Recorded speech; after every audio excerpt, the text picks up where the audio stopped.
Good morning બાળકો. આજે આપણે ગુજરાતીમાં કાવ્ય 6 ધૂળીએ મારગ તેના વિશે અભ્યાસ કરીશું. આ જે કાવ્ય છે તેના કવિ છે મકરંદ દવે અને તેનો સાહિત્ય પ્રકાર છે ઉર્મી ગીત. હવે આ મકરંદ દવે છે તેનો કવિ પરિચય આપણે થોડો જાણી લઈએ. તેમનો જન્મ 13/11/1922 થયો હતો અને મૃત્યુ 31/1/2005 થયું. મકરંદ વજેશંકર દવે રાજકોટ જિલ્લાના ગોંડલના વતની હતા. વર્ષો સુધી મુંબઈ રહ્યા પછી તેઓ વલસાડ પાસે નંદીગ્રામમાં વસ્યા. વર્ષો સુધી તેઓ ક્યાં મુંબઈ રહ્યા અને પછી વલસાડ પાસે નંદીગ્રામમાં વસ્યા. સાહિત્યની સાધનાની સાથે સાથે આધ્યાત્મિક ક્ષેત્રે ગતિ કરતા રહ્યા.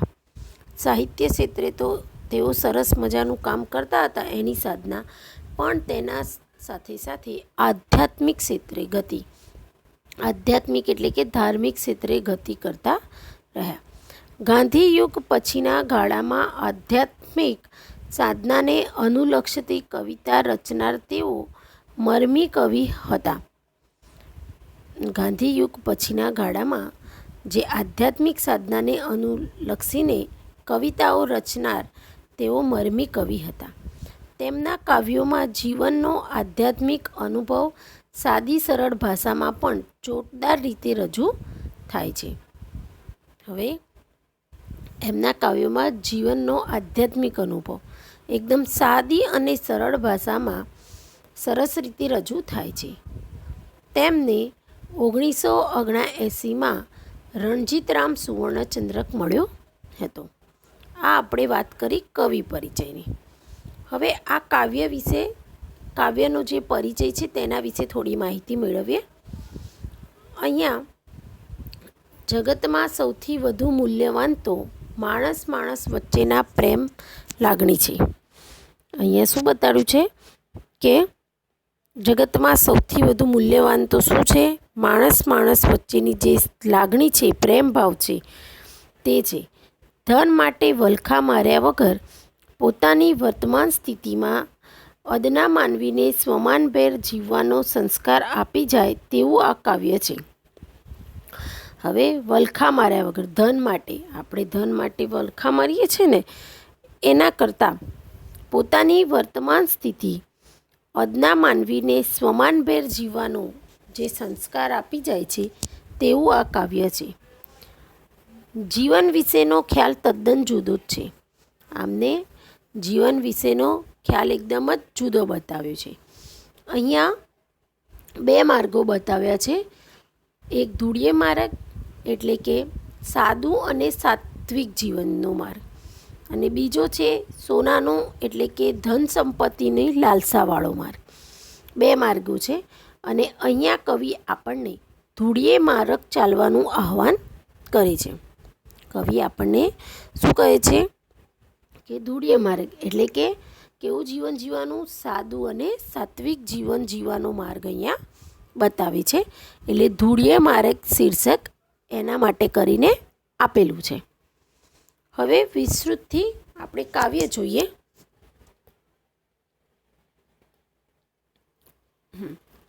કોણે કીધું ગરીબ છીએ, કોણે કીધું રાંક, કાં ભૂલી જા મન રે ભોળા આપણા જુદા આંક.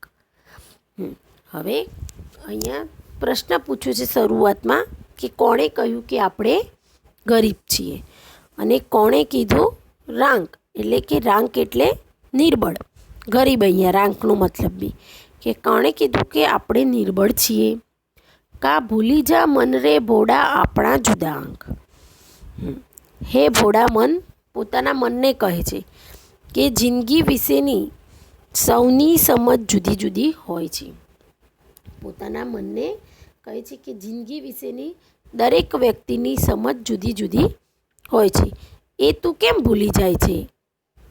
એમ તું કેમ ભૂલી જાય છે? પોતાના મનને જ કહે છે. પહેલાં પ્રશ્ન પૂછે છે પોતાના મનને, આત્માને, કે ભાઈ કોણે કીધું કે આપણે ગરીબ છીએ? કોણે કીધું આપણે નિર્બળ છીએ?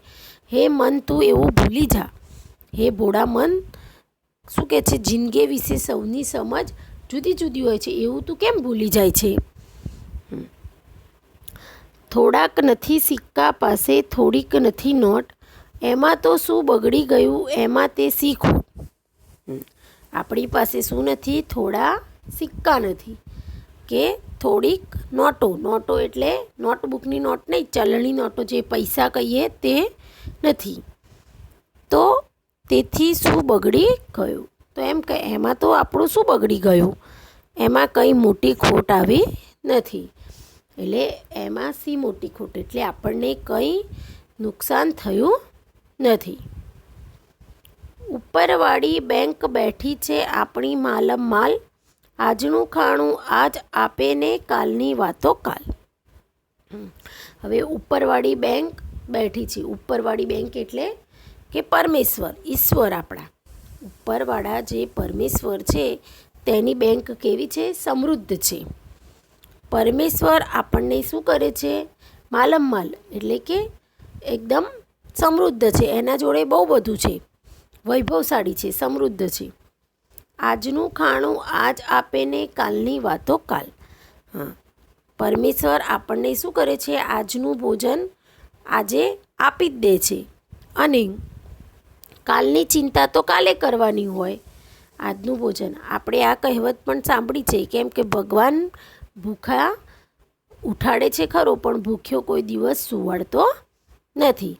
એટલે અહીંયા કવિ પણ આપણને કહે છે કે આપણી ઉપરવાળી બેંક પરમેશ્વર બેઠા છે એ કેવા છે? ખૂબ જ માલમ માલ છે, સમૃદ્ધ છે. તો એ આજનું તો આજ અનાજ આપી જ દે છે, કાલની વાતો કાલ કરવાની હોય. ધૂળિયો માર્ગ કેક મળે જો આપણે જેવો સાથ, સુખ દુઃખોની વાર્તા કે તા બાથમાં ભીડી બાત. હવે ધૂળિયો માર્ગ એટલે કેક મળે જો, એટલે સાદગી ભર્યા જીવનમાં. ધૂળિયો માર્ગ એટલે અહીંયા કેવો અર્થ કરવાનો છે? એકદમ સાદગી ભર્યું જીવન. તો આપણે ને આપણા જેવું સાદું અને સાત્વિક જીવન જીવતા લોકોનો સાથ મળી જાય.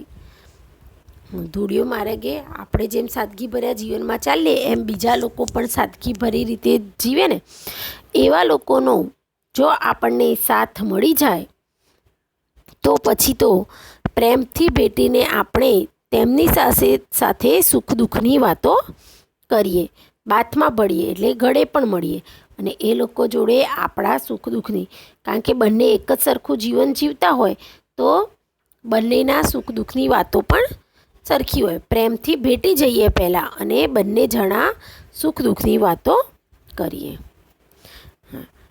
ખુલ્લા ખેતર અડખે પડખે માથે નીલું આભ, વચ્ચે નાનું ગામડું બેઠું ક્યાં આવો છે લાભ. ખુલ્લા ખેતર, આજુબાજુ શું હોય? ખુલ્લા ખેતરો હોય અને ઉપર કેવું? માથે નીલું આભ એટલે નીલરંગી આકાશ. આભ એટલે આકાશ, ધરતી, વ્યોમ, આ બધા તેના સમાનાર્થી છે.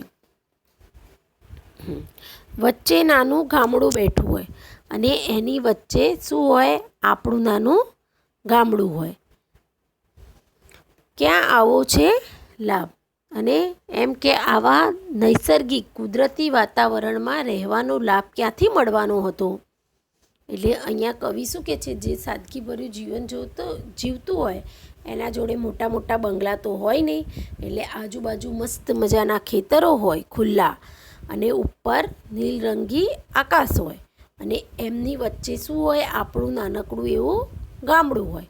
અને આવા કુદરતી વાતાવરણમાં રહેવાનો જે લાભ હોય છે એ ક્યાંથી મળવાનો હતો એવું અહીંયા કવિ કહે છે. હવે આગળ જોઈએ. સોનાની તો સાંકડી ગલી, હેતુ ગણતું હેત, દોઢિયા માથે દોડતા એમાં જીવતા જોને પ્રેત. હવે સોનું એટલે અહીંયા ધન સંપત્તિ મેળવવાનો આપણને શું હોય છે? લોભ હોય છે અને એની માર્ગ કેવો હોય છે? સાંકડી ગલી જેવો હોય છે. જે સોનું મેળવવું હોય આપણે એનું પ્રલોભન હોય, લોભ હોય આપણને, તો એનો માર્ગ કેવો છે? સાંકડી ગલી જેવો છે. ત્યાં હેત પણ મતલબી હોય છે. હેતુ ગણતું હેત. હેતુ અહીંયા શું કહેવા માગે છે કે હેત એટલે કે પ્રેમ. ત્યાંનો પ્રેમ પણ કેવો હોય છે? સ્વાર્થી હોય છે, મતલબી. હેતુ, કોઈ હેતુ સિદ્ધ થઈ જાય પછી એ માણસ જોડેથી આપણી લાગણી ઓછી થઈ જાય એમ. દોઢિયા માથે દોડતા એમાં જીવતા જોને પ્રેત. પૈસા માટે લોકો કેવા રઘવાયા થઈને દોડાદોડ કરતા હોય છે. દોઢિયા માથે દોડતા લોકો પૈસા માટે, જાણે જીવતા પ્રેત. જીવતા પ્રેત એટલે અવગત્યો જીવ, કે જે લોકોનો જીવ ભટકતો હોય તેવા. તો આ બધા જે સોનાની સાંકડી ગલીવાળા જે હોય છે, સોનું મેળવવાના, એ લોકો મતલબી તો હોય જ છે એમનો પ્રેમ, પણ પૈસા માટે તેઓ એટલા બધા રઘવાયા થઈને દોડાદોડ કરતા હોય છે કે જાણે જીવતા પ્રેત. માનવી ભળી અમથું આપણું ફોરે વાલ, નોટ ને સિક્કા નાખ નદીમાં ધૂળીએ માર્ગ ચાલ. હવે અહીંયા કવિ છેલ્લે શું કહે છે? માણસને જોઈને આપણા હૈયામાં કોઈ પણ જાતના સ્વાર્થ વગરનો વાલ ઉભરાય. એવું જીવન જીવવા માટે નોટ ને સિક્કા નદીમાં નાખીને ધૂળીએ માર્ગ ચાલ. અહીંયા છેલ્લે એમ કહે છે માનવી ભાળી. આપણે માણસ જોઈને આપણા હૈયામાં શું આવવું જોઈએ? પ્રેમ આવવો જોઈએ, પણ કોઈ પણ સ્વાર્થ વગરનો પ્રેમ આવવો જોઈએ. તો એના માટે અને એવું જીવન જીવવા માટે તું શું કર? નોટ અને સિક્કાને નદીમાં નાખી દે અને કેવા માર્ગે ચાલતો? ધૂળીએ માર્ગ, એટલે કે એકદમ સાદું અને સાત્વિક જીવનના માર્ગ ઉપર તું ચાલ. તું આ બધું ધનનું લોભ છોડી દે અને સાદગીનો માર્ગ સ્વીકાર. એટલે આ જે જાગ જમાડ છે, આ જે આવી જિંદગી છે, એમાંથી કવિ કહે છે કે તું બહાર નીકળ અને એકદમ સાદું જીવન જીવ. એટલે કવિ આપણને છેલ્લે એવી શિખામણ આપે છે કે તું આ બધું જ નોટો સિક્કા બધું જ નદીમાં નાખી દે અને એકદમ એકલો સરસ થઈ જા અને સાદું અને સાત્વિક જીવન એટલે કે ધૂળીએ માર્ગ તું ચાલ. હવે આ કાવ્ય શેમાંથી? ગુલાલ અને ગુંજારમાંથી લેવામાં આવેલી છે. મિત્રો, અહીંયા આપણી આ કવિતા પૂર્ણ થાય છે. એની જે ભાષા સજ્જતા છે તેમાં અલંકાર વિશે જે અભ્યાસ કરવાનો છે એ તમને આવતા વિડીયોમાં આપણે અલંકાર વિશે વિશેષથી ચર્ચા કરીશું.